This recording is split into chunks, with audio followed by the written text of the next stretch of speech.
여러분들 반갑습니다. 박영준 교수의 반도체 공부, 마음 공부 제1강을 시작하도록 하겠습니다. 1강 제목은 캣츠 위스커, 고양이 수염과 반도체 PN 정션입니다.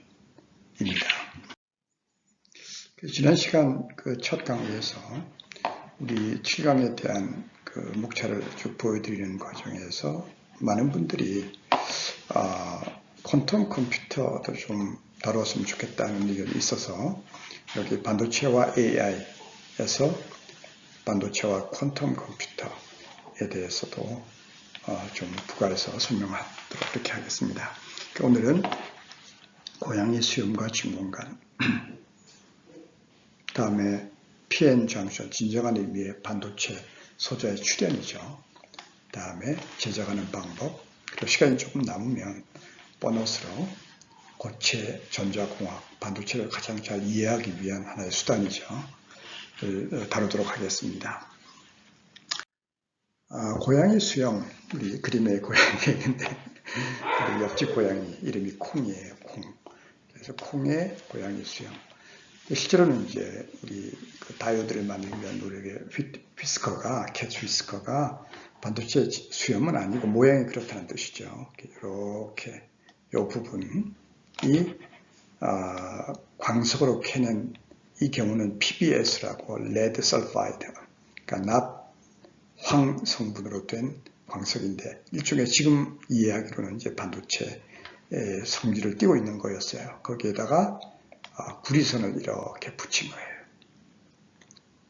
이 구리선의 모양이 마치 고양이 수염과 같다고 해서 캣츠 위스커라고 이름을 붙인 거고, 박물관에 가면 이 소재가 지금도 살아 있습니다. 그래서 여기가 반도체 성질을 띤 광석에 이렇게 메탈 선이죠. 와이어가 붙어 있는 이게 고양이 수염이죠. 1890년도에 이러한 고양이 수염으로서 다이오드, 이쪽으로는 전류가 잘 흘리지만 이쪽으로는 전류가 흐르지 않는 그러한 다이오드 발명이 대유행이었어요. 왜 필요한지는 다음 페이지에 이야기하고. 그런데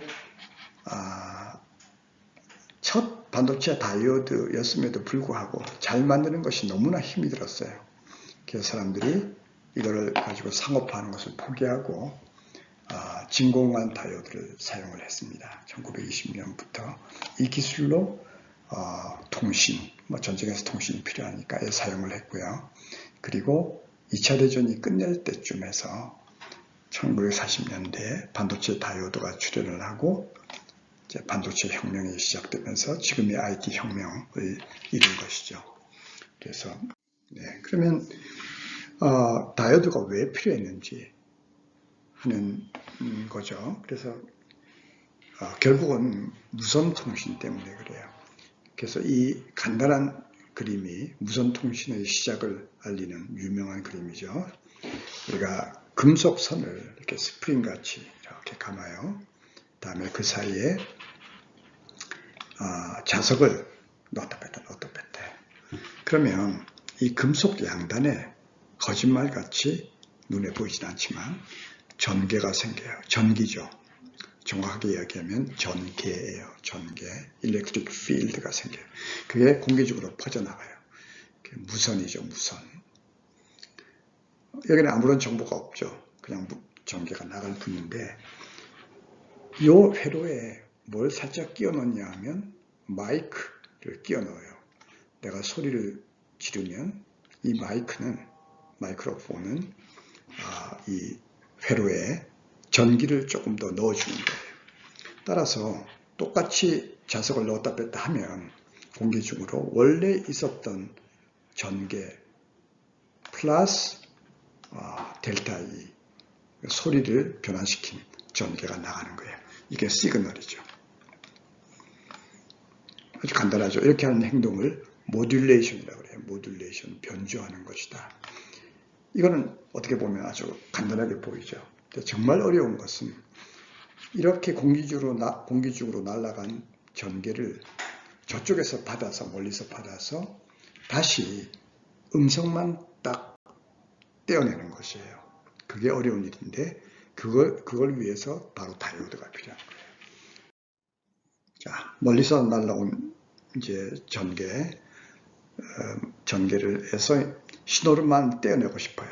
그 회로가 바로 이 회로인데 이제 라디오 회로예요. 라디오. 좀 복잡하게 보이죠? 그렇지만 천천히 보면 먼저 이 파트는 안테나예요. 그러니까 안테나는 멀리서 온 이제 무선 중에 원하는 것만 이렇게 많은 이제 다른 방송국에서 올 거 아니에요. 그래서 원하는 것만 출연하는 것이니까 지금은 그렇게 중요하지 않아요. 그 다음에 RC 회로가 있어요. 저항하고 C 회로. 잘 모르는 사람은 그냥 지금은 따라가도 돼요. 아까 온 일렉트릭 필드 E하고 델타 E가 있잖아요. 그 델타 E의 모양이 지금 현재 이렇게 들어와요. 그래서 이게 E고요. 다음에 거기에 실린 천천히 변하는 음성 신호가 이렇게 실려 있는 거죠. 모듈레이션 된 거지, 그죠?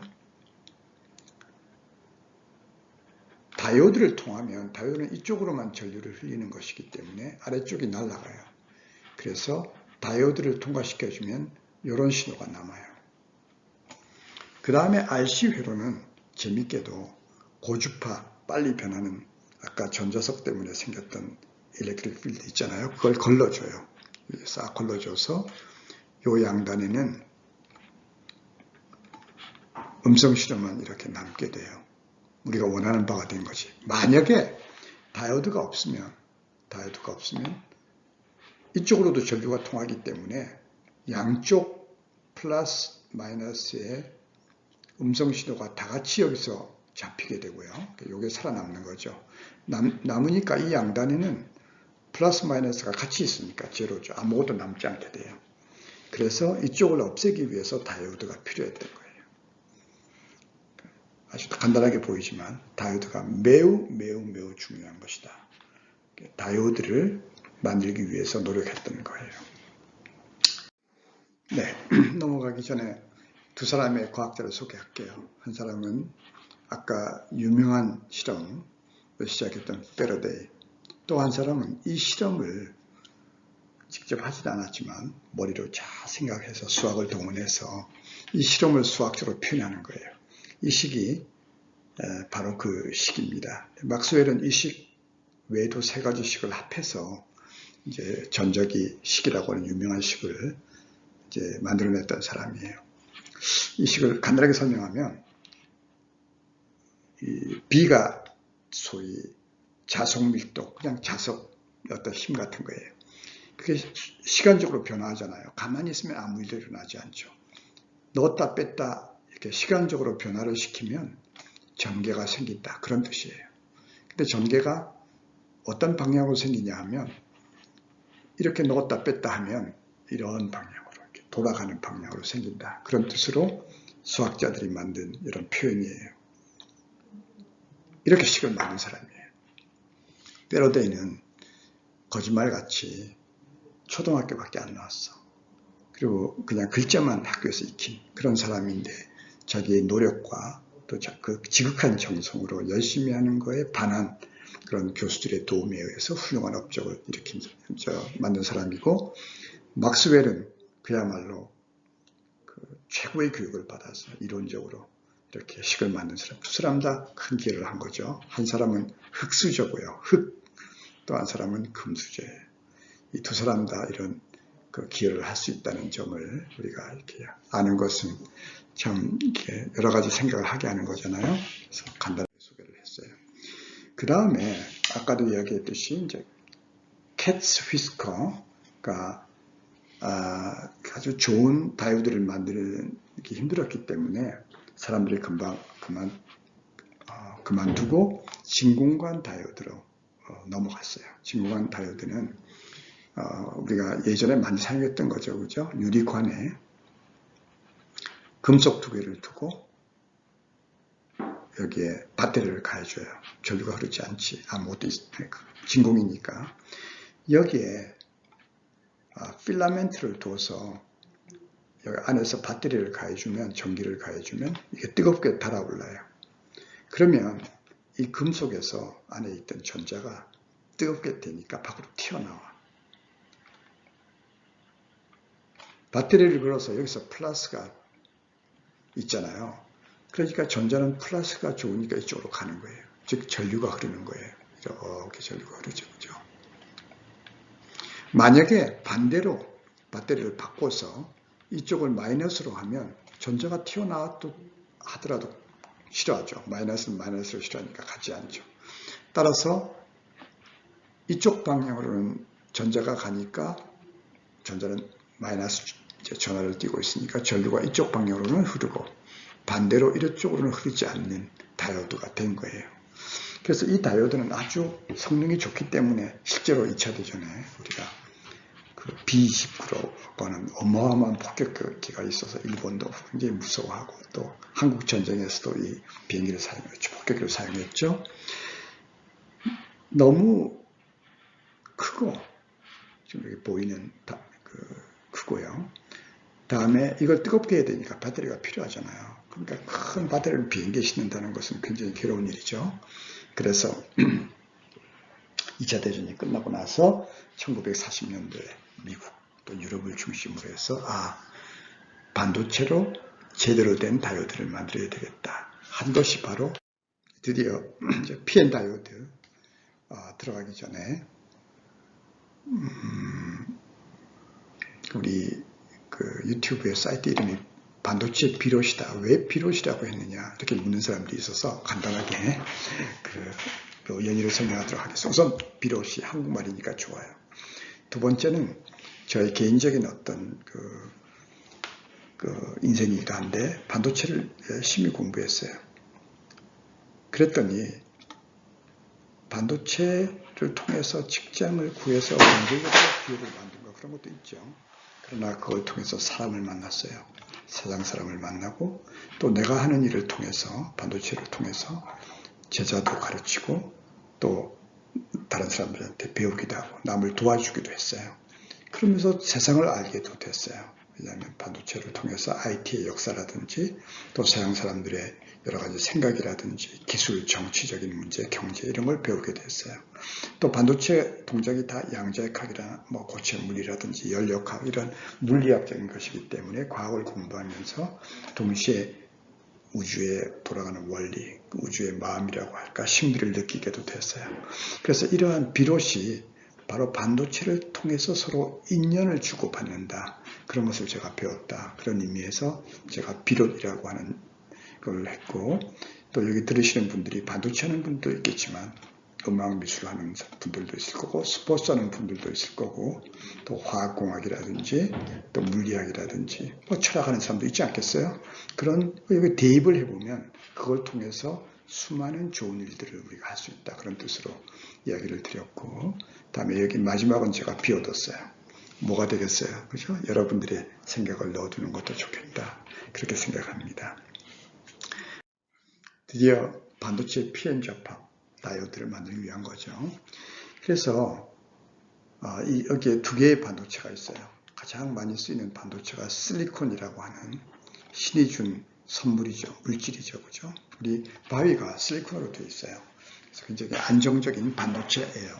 그 반도체에 한쪽에는 좀 전자가 좀 풍부한 물질, 불순물이죠. 실리콘의 입장으로 보면 다른 물질이니까 불순물을 좀 많이 넣어줘요. 그렇게 된 반도체를 우리가 N타입이라고 말해요. 반대로 전자가 좀 없는 거, 이런 그 불순물을 넣어줘요. 그러면 P타입 반도체라고 해요. 오케이. 이 두 개를 붙이면 장션이 되는 거죠. PN 장션이 이렇게 되면 실리콘이긴 하지만 다른 불순물이 들어가 있어서 다른 어떤 성질을 띠는 반도체가 됐어요. PN 반도체가 된 거죠. 그러면 마치 아까 캐치 위스커 같이 금속, 와이어, 다음에 PBS, 아까 레드 설파이드 그 광물 반도체였잖아요. 거기에 전류가 한쪽으로만 흐르듯이 한쪽으로만 흐르는 반도체가 돼요. 다이오드가 되죠. 이게 전부예요. 그러면 왜 그런 일이 벌어지는가 하는 거는 다른 물질이면 항상 전자가 한쪽으로만 가고 한쪽으로 좀 잘 가지 않으려고 하는 성질이 있는 거예요. 그건 반도체뿐만이 아니라 전 우주의 모든 물질이 다 그래요. 그래서 간단하게 우리가 물을 예로 들어서 이야기를 하도록 할게요. 수소 두 개가 산소하고 합해지면 이렇게 물이 돼요. 화학 결합을 하는 거죠. 수소는 핵이 하나 있고 전자가 밖에서 돌고 있는 가장 간단한 원자잖아요. 이것도 마찬가지고. 산소는 원자 번호가 8번이에요. 그래서 양자에 각각이 우리한테 가르쳐주는 현대 물리의 이해에 의하면 8번이니까 전자가 안에서 한 궤도에서 두 개가 돌고 바깥에 6개가 돌아요. 하나, 둘, 셋, 넷, 다섯, 6개가 돌아요. 이 두 개가 합쳐지면 수소는 산소의 전자를 좀 뺏기게 돼요. 에너지 차이 뭐 이런 거겠죠. 그죠? 전자는 이쪽으로 가려고 해요. 산소는 받아들여요.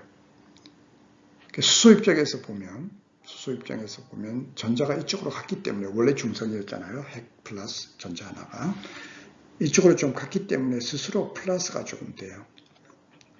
산소는 마찬가지로 조금 마이너스를 띄게 돼요. 전체 합해서는 물론 중성 제로지만 이런 식으로 그래서 물의 독특한 성질들, 물 때문에 결국 생명도 만들어지지 않아요.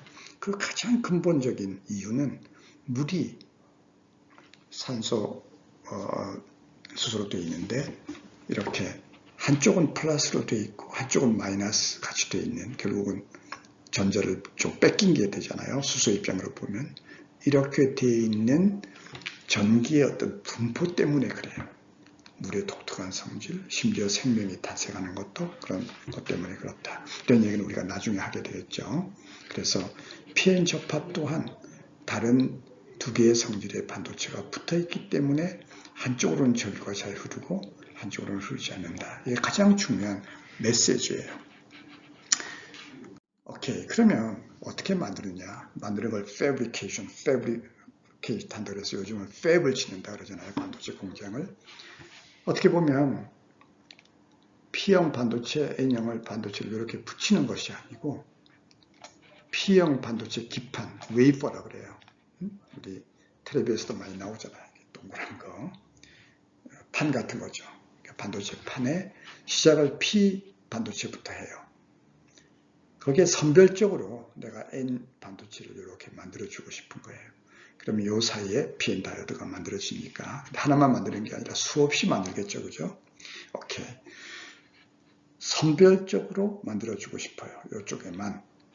그렇게 만들어주기 위해서 포토리토그래피라고 하는 방법을 사용합니다. 그 원리를 이야기 드릴게요. 하나는 포토리토그래피는 포토는 광이란 뜻이고 리토그래피는 뭐 이렇게 그 etching, 식각을 해서 녹여서 없앤다. 그런 뜻이에요. P형 반도체에 산화막을 길러요. 뜨겁게 해서 산소를 보내주면 거짓말같이 유리막 같은 것이 생겨요. 너무 안정된 물질이지. 여기는 전기를 통하지 못해요. 그 위에 감광제를 발라요. 감광제. 빛에 민감하게 반응하는 물질. 그걸 바르고요. 다음 페이지에 보면 위에 마스크라고 하는 보통 쿼츠 유리판이에요. 따로 유리판에 빛을 통과하고 싶은 부분만 투명하게 만들고 나머지는 검은 금속, 크롬 같은 걸로 덮어둬요. 여기는 빛이 통과하지 못하는 거지. 실제로는 이런 구멍이 수없이 많이 있겠죠. 그죠? 내가 PN 정션 웨이프에 많이 만들고 싶으니까. 오케이. 빛을 쬐면 감광제가 두 가지가 있지만 이 경우에는 빛을 받으면 이 감광제 부분이 아주 딱딱해져서 미안해요. 빛을 받지 않으면 따뜻해지고 빛을 받은 부분이 흐물흐물해져서 다음에 화학물질에 넣으면 이쪽만 날아가요. 이쪽은 살아남고 그 다음에 이 구멍을 통해서 불산 같은 거, 요 밑이 유리잖아요. 산화막을 애칭해내요. 애칭해내면 이렇게 구멍이 생기는 거죠. 원하는 곳에. 그 다음에 이제는 원하는, 예를 들어서 이쪽에 N타입을 만들고 싶으니까 전자가 풍부한 불순물, 원소, 원자재 그걸 집어넣어주면 N타입, P타입 반도체가 생기는 거예요. 그러니까 어떻게 보면 아주 간단한 거죠. 이렇게 만드는 방법을 포토리토그래피로 PN 다이오드 반도체 다이오드를 만들었다라고 하는 거예요. 조금 더 자세하게. 그러면 요즘 전 세계가 시끄러운 아주 관심이 많은 그 반도체 3나노 반도체 있잖아요. 3나노라는 뜻이 바로 이 구멍을 3나노만큼 뚫는다는 거예요. 3나노만큼. 빛도 파장이잖아요. 파장이 이렇게 있는데 우리가 쓰는 발주노초, 우리가 눈으로 보는 발주노초 파남보 빛은 파장이 400나노, 짧은 게 400나노예요. 보라색, 파란색. 다음에 조금 긴 게 700나노 정도 돼요. 빨간색이죠. 그러니까 이 빛이라고 하더라도 파장이 우리가 관점에서 보면 짧은 거잖아요. 그런데 내가 만들고자 하는 반도체 입장으로 보면 너무너무 큰 거야. 이런 빛은 이 구멍으로 들어올 수가 없어요. 너무 파장이 크기 때문에. 그리고 들어온다 하더라도 옆으로 퍼져버려. 내가 원하는 거는 요 뚫린 3나노가 아까 반도체 웨이퍼 위에 딱 이렇게 전사되기를 바라잖아요. 그 그림자가 정확하게 져서 그 부분만 뚫리기를 바라는 거잖아요. 나머지는 그림자가 지고 이쪽만 환하게 되기를 바라는 거잖아요. 따라서 이게 가능하려면 파란색 빛으로는 안 되고 훨씬 더 짧은 파장의 빛을 만들어야 돼요. 그것이 불가능하리라고 만큼 어려운 거예요. 그게 그 네덜란드에 있는 ASML이라고 하는 회사가 그 빛을 만들었어요. 그 빛의 파장 또한 13.5쯤 돼요. 13.5쯤 돼서 사실 이것도 충분하지 않죠. 3나노를 만들기 위해서. 그래서 보통 어떻게 하냐면 5배 만들어 놓고 렌즈로 5분의 1로 줄인 후에 그 작은 아주 포커싱된 그런 빛을 그 웨이퍼 위로 그 감광제 쪽으로 넣어주는 거예요. 이런 기술, 빛을 만들고 렌즈를 잘 만들어서 그다음에 원하는 곳에 정확하게 온라인 정렬하는 그런 기술을 전 세계에서 한 회사가 해요. 참 놀라운 일이죠. 그래서 그걸 이용해서 두 회사가 현재 3나노, 3나노를 하고 있다는 거죠. 어마어마한 일이죠. 그죠? 이렇게. 우리 오늘 커버하고 싶은 건 다 했는데 그럼에도 불구하고 우리 그러면 왜 PN 접합에서 한쪽으로만 흐르고 한쪽으로는 흐르지 않는가 하는 걸 조금 더 깊이 알고 싶잖아요. 그걸 위해서 제가 보너스로 하나만 조금 더 이야기를 하고 오늘 끝내기로 하겠습니다. 우리 원자 이야기를 하지 않을 수 없죠. 그래서 이런 그림을 그렸어요. 조금 복잡하게 보이지만 결국은 가장 쉬운 방법이에요. 반도체 내에서 일어나는 일을 이해하기 위해서 수소가 있어요. 플러스 핵이 전자보다 아마 수십만 배 무거울 거예요.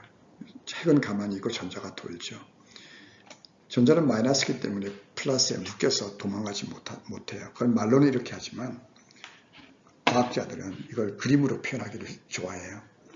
그래서 이렇게 전자가 플러스 때문에 에너지 우물에 갇혀있다 이렇게 표현을 해요. 그걸 그림으로 표현하면 이게 에너지야.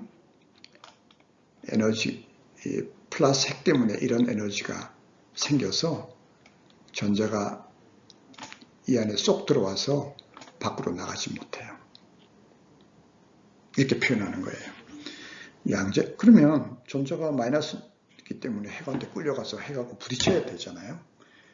근데 양자역학이 우리한테 가르쳐 주는 것은 마치 지구가 그 태양의 그 만일력 때문에 가서 부딪히지 않고 자기가 에너지가 있기 때문에 적당한 거리로 돌고 있듯이 핵이 돌고 있는데 전자가 돌고 있는데 그 전자의 에너지가 이런 에너지, 핵은 여기 있어요. 이런 에너지, 이런 에너지, 이런 에너지, 즉 중간에 아무런 에너지도 가질 수 있는 그런 것이 아니고 어떤 특별한 에너지, 이걸 에너지 레벨, 에너지 중위라고 해요. 그런 에너지만 갖게 돼요. 당연히 보통 수소에서 전자는 제일 밑에 여기 존재하게 되겠죠. 그죠? 밖에서 에너지를 빛을 탁 주면 여기 있는 놈이 톡 올라가요. 더 주면 톡 올라가요. 더 주면 톡 올라가다가 나중에 빠져나오게 되면 공기 중으로 간다. 굉장한 에너지를 주면 그렇게 되겠지. 그지? 수소의 경우는 그 에너지가 13.6 일렉트론 볼트예요. 오케이.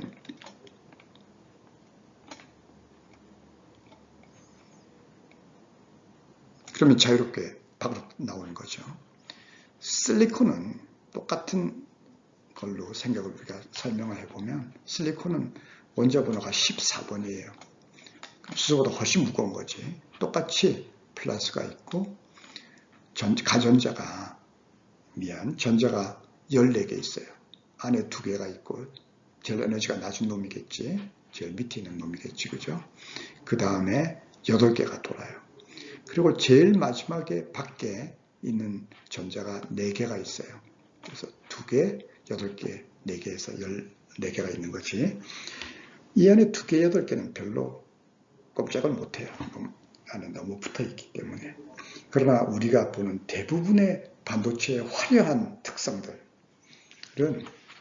바깥 내 전자, 그걸 가전자라고 그래요. 바깥에 있기 때문에 가전자라고 그러기도 하고 가치가 있기 때문에 가전자라고 하겠죠. 그죠?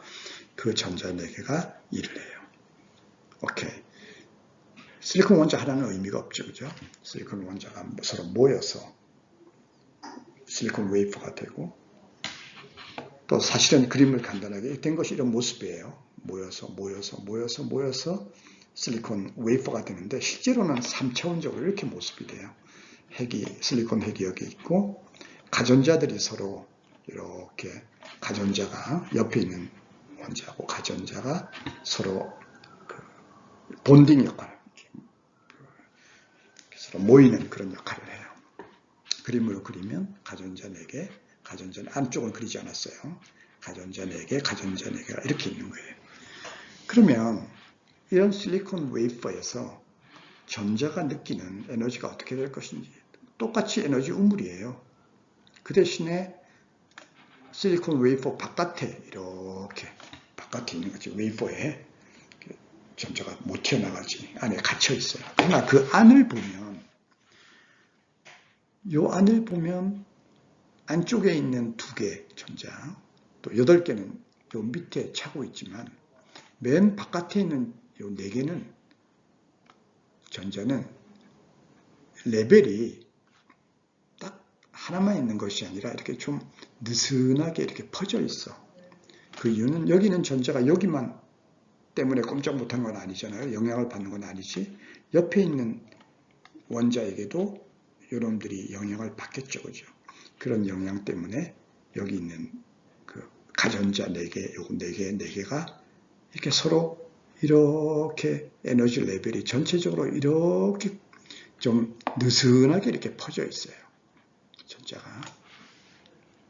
마찬가지로 비어있지만 우리 수소인 경우에 여기에 있고 그 위는 비어있을 거 아니에요. 에너지를 받지 않는다면. 마찬가지로 그 다음 에너지 레벨도 고체에서는 느슨하게 이렇게 여러 에너지 레벨이 이렇게 띠를 이루고 있어요.